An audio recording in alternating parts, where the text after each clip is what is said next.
Allow me to express my heartfelt gratitude to the League of Sanitation Inspectors of the Philippines Incorporated for the privilege of joining you today in your 24th National Planning and Conference.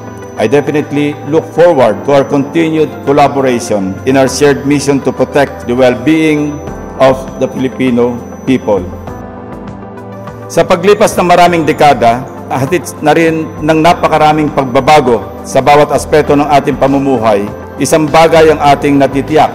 The work that you do as sanitation inspectors, as foot soldiers of our health department remains as critical as before to public health and safety.